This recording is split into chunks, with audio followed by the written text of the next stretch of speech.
وایي یو سړی د خلقو یوې ډلې ته چې په یوه سالون کې ناست وه په داسې حال کې ورننوتی چې وارخطا او تلواري غوندې ښکارېدی او په تلوار سره یې خپل د لاس بکس خلاص کړی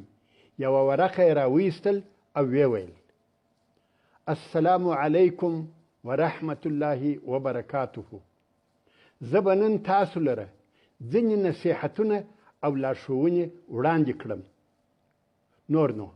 ته پام پام پام پام کوئ ته مه څو ځلې یې دغسې بې مفهومه جملې وویلې په آخر کې یې وویل معافي غواړم زه د څو نورو خلقو سره وعده لرم چې هغه خلک تر تاسو ښه دي تر تاسو افضله دي تر تاسو لایق دي نو ویل د خدای په امان دروازه یې بنده کړه او د باندې ووتی څو دقیقې وروسته بیرته راغلی د سلام تر ویلو او احوال پوښتلو وروسته یې د خلقو څخه پوښتنه وکړه چې زما د دغه کار او دغه حرکت په اړه څه وایاست آیا ما ښه کار وکړی که بد کار د حاضرینو څخه یوه نفر ورته وویل چې نور هیڅ ونه وایو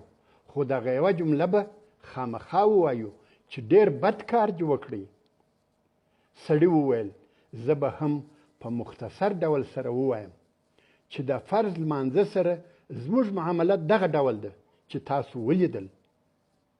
زموږ څخه یو نفر مسجد ته داخلیږي او تر مسجد د باندې د ډیرو خلقو سره ډیر کارونه پاته وي دی خو لمونځ کوي مګر داسې لمونځ چې دی نه دی خبر چې څه یې وویل او چاته یې وویل اول تر آخره په خپلو خبرو نه پوهیږي چې زه څه وایم او چاته یې وایم خو د باندې تر مسجد د نورو خلقو سره نور کارونه لري او په تلوار سره له مسجده وځي ورونو او خوندو خپلو لمنځونو ته متوجه سئ په والله موږ ته په ټوله مسلماني کې بل څه نه دي راپاته بې له دغه لمنځونو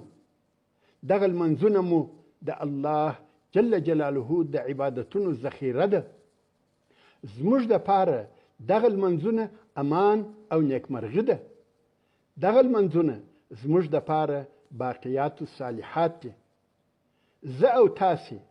باید خپلو لمنځونو ته متوجه سو چې په صحیح ډول یې ادا کړو هغه لومړنی شی چې د قیامت په ورځ یې پوښتنه راڅخه کیږي هغه لمونځ دی لمونځ باید د الله جل جلاله د عبادت پر ډول ادا کړو نه د عادت پر ډول